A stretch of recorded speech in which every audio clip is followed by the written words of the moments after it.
All right, so we have a 2019 Camaro SS in this bright, lovely orange. Favorite color, so thank you for calling me for this one. Really love this. I'm gonna be honest, there's not really much for blemishes on the car. I got a couple spots I'm gonna show you. Main thing, front tires have a little bit of dry rot. Somehow they're dated for 2016, even though the car's a 19. Not sure how that worked.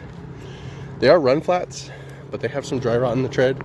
I took some better pictures, but while I have you on the video, let that focus. You can see some cracking down in there. That only gets worse, it doesn't get better.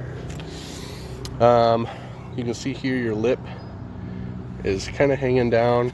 The chin has a couple like scrapes and stuff on the vehicle, but not terrible. This is literally like the only area with like actual paint.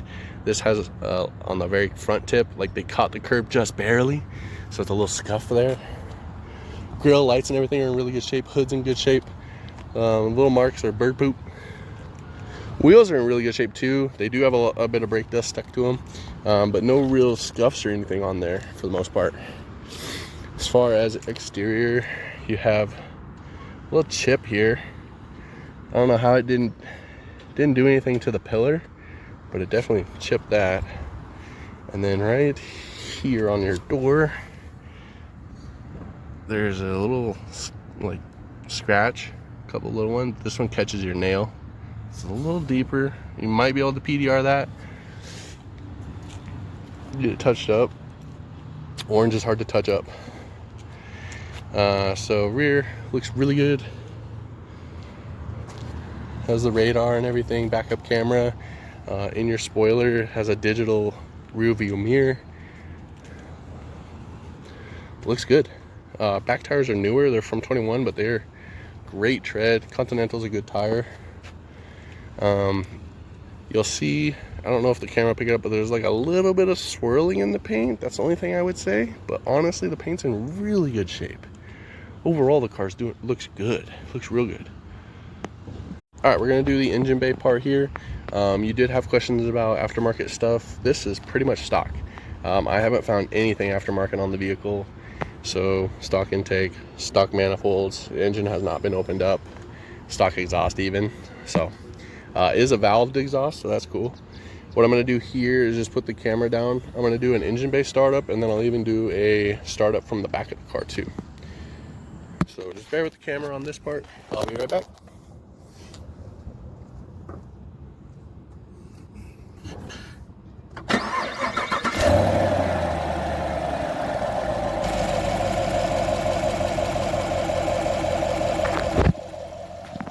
There we go. Fires up really nicely. Hoses and everything look really good. Belts. I always like to go down here. Crash supports and everything look all good. Factory paint, factory pinch welds.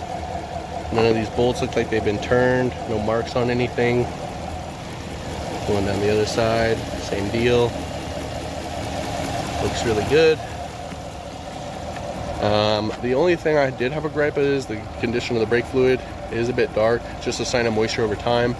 Usually something you should be doing around the 3-year mark regardless of mileage. Moisture is something that brake fluid attracts. That's the job it's supposed to do, but over time that reduces your boiling point, which reduces your performance.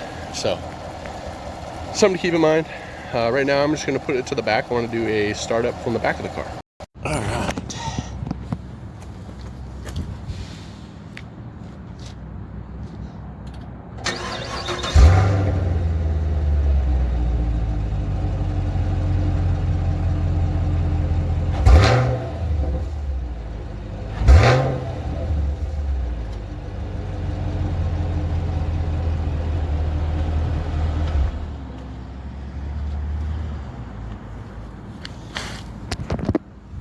Opened up the valves on one of those so you can kind of see the difference. All right, we're gonna go through our undercarriage here. I always start from the front like this. This is so that I can see if anything's hanging down, been dragging, anything sagging, any shiny areas for any kind of oil leaks or anything like that. Looks really good from here. This is where you can kind of see some of the chin. There's a couple scrapes, but over on that corner is mainly your worst spot where that lip kind of got ripped off. I'm gonna go to each corner area and just show you lift points in the frame and everything. Driver front corner. So lift point here, really good shape. Pinch weld's all good. Body's in great shape. You can see both primary and secondary cats on this side. Nice dry transmission pan. Bracing and everything in great shape. No real scuffs or scrapes, grinding down on the bolts, any of that. Walk to the back corner here. Lift point as well in really good shape. Brackets are all there. Fuel tank and everything looks good. From here you can see like the valves in the exhaust to kind of open and close for quieter and louder. Alright, so now we're directly at the rear on the driver's side. You see those pipes kind of get flattened when they go under the diff for better travel and clearance. Stock muffler and everything. Floor pan looks really good. Heat shields are still in place, no rattles. Same deal here. Looks really good. Alright, we are on the passenger rear lift point. Fuel tank there again. All looks really good. A little bit of bend on that pinch weld. Not uncommon, but doesn't look too bad either. Definitely a little squish though. And then up here, so bracket and everything looks good. A little more crunch on the pinch weld, but nothing bad, nothing folded. Secondary and primary cat. Bracing and everything in really good shape. Looks good there. Alright, we are on the interior. So first thing I always start with is the steering wheel. There's a lot going on with these nowadays. Here's going to be your cruise control, adaptive cruise up here, and heated steering wheel. Voice commands and call and selections for this menu here. Volume and then your favorite radio stations. Paddle shifters, they're stuck to the wheel, not the column. Cluster here, everything looks good, works functional. Our mileage 29,042 at the end of our drive. This does have navigation, that does know where you're at. Backup camera, does have some radar stuff in there as well. So when you get close, you'll see these light up and they'll start beeping at you.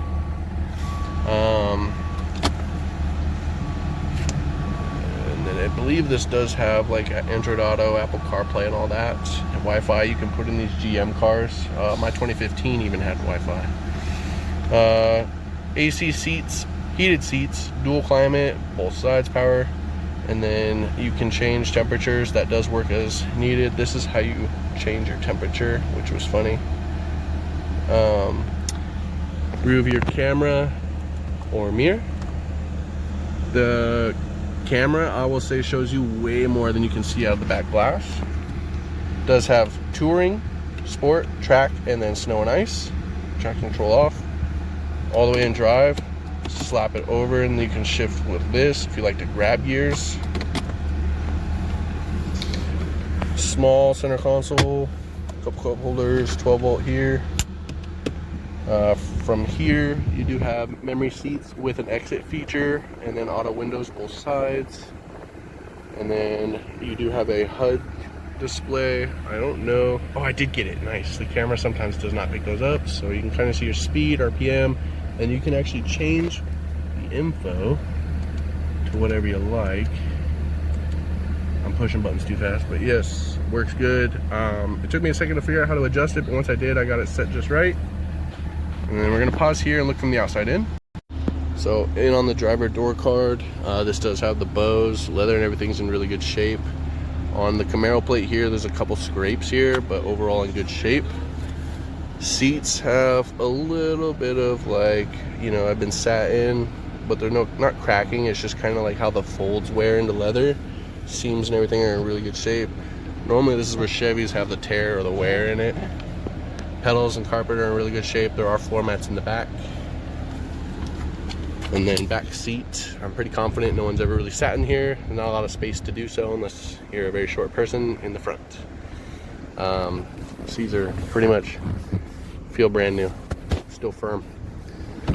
Is a slick top, so black headliner, no sunroof.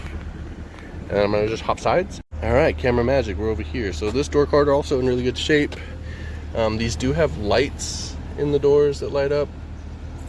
And then lock, window, all that works. Power seat on this side as well. Leather's in really good shape as well. Right here, glove box does have a gnarly, you can feel it. It's like, it'll stop your finger even. It's a pretty good scratch. Functionality is still good. Looks good. We'll stop here. All right, we're gonna go through the trunk on this vehicle. So you do have your floor mats for the front, and the back is this. They have plastic up there right now. Down here, you're supposed to have the fix-a-flat or, you know, run flat kit. It like airs it up, fills it with goo or whatever. It is missing. You still have your toe strap here. Carpet and everything's in good shape. Bit of chewed up plastic here, like stuff had been pulled in and out of here a lot. Nothing on like the paint side of that. Seal is also good, no rips in that. And then up here, all of this is in good shape. This is what I was talking about at a different point in the video. This cover is missing, and then this is just like a little plastic piece that sits on the battery. It's just kind of hanging out loose. That's my only gripe back here. Has a button on the door, button on the key, opens this up just fine. Everything looks good here. Okay, so we went through and did our code scan with the vehicle. We do have a couple codes here. The body control, it has a code for the, one second, gonna sneeze. Woo, allergies. So the body control module, it has a code for one of the key fob batteries being low. One key fob battery is dead. And then radio controls, it just has a low voltage code that is history. In the back trunk, when you get to that section, you'll see they have the panel out where they probably had to do a jump start on the vehicle, and that's most likely when that happened, and then stored a code. A lot of these cars, either in between transportation or if they're left sitting too long with all of the monitored amenities that they have, and like constant connections to the satellite system, it'll usually draw the batteries down pretty quickly. Usually within 2 weeks, a battery can be fully dead if it hasn't been tended or started. We're gonna go on to our monitors. Okay, so here we are, we go through our monitors. These are all basically things that get measured while you drive. Everything checking out except for our evap. Normally we try to do about 10 miles plus to get a full reset on there. This had plenty of fuel, so I was expecting that to reset without issue. During our highway drive, we did run into construction and we had to sit and idle for, I would say, almost 15 minutes. I don't know if that made a difference on this measurement. I tried to do a few hard pulls and check all the modes for like track and all that too, so that it got up to speed. It had cruise control at 50 for quite some time as well. Some of those drives can take up to 20 miles. They did have the salesman with me, so I try not to waste too much of their time when I'm doing the drive, but I definitely take my full loop. So that being said, we have no codes, no egg smell. The cats and everything are in there. It's a stock exhaust, and then stock intake and everything as well. This is basically just monitoring the gas vapors in the system. So that's not really something that causes me a concern. Now, if we had like an O2 or a cat code associated with that as well, then I would be a little more hesitant to rush by this. But here I don't see any cause for concern.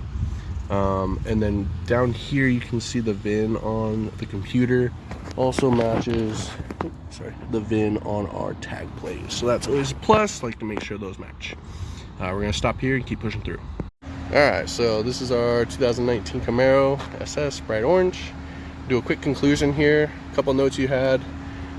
This is bone stock, pretty much left alone. Very nicely done. I love this car. I like to have everything all lit up, make the car look alive, kind of stage it out a little bit. Overall, car drive's really good. Plenty of get up go, good response, very quiet in like the touring mode, cruising around at 50. Does have adaptive cruise options. Has a couple blemishes with the curb, or the chin, sorry, and then the little lip splitter hanging down. I did spot like a chip on the glass, and then another couple chips in the door on the passenger side. Got in there a little better. Front tires have some dry rot in the front tread, and they're dated for 2016, and this is a 2019, so that was very odd for me. Brakes and everything in great shape. Everything else paint wise is really good. There's honestly no real blemishes except for, like I said, on that passenger side, those couple chips. Sounds good, nice and quiet when you're just cruising, but when you get on it, this thing wakes up. Inside is pretty much immaculate.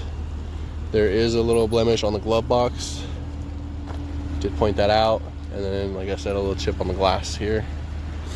But yeah, great car, bone stock, no issues with the transmission, touring, sport, and track, all with cruise at 50, all at 60, all at 70. None of that shutter you were asking about. Let's take having to pause more frequently for allergies these days. Overall, good car. It does have 2 keys. You'll see one of the codes. This one key has no battery or it's dead, and then it did have a jump, like a low voltage code, and you can see in the back part of the trunk where they had that panel open. Overall, this is a great vehicle, great mileage, bone stock, very well owned. It doesn't look like it's been treated harsh at all. The underside's very clean, no dirt buildup or anything, just some dust in the seals on the back. Great looking car.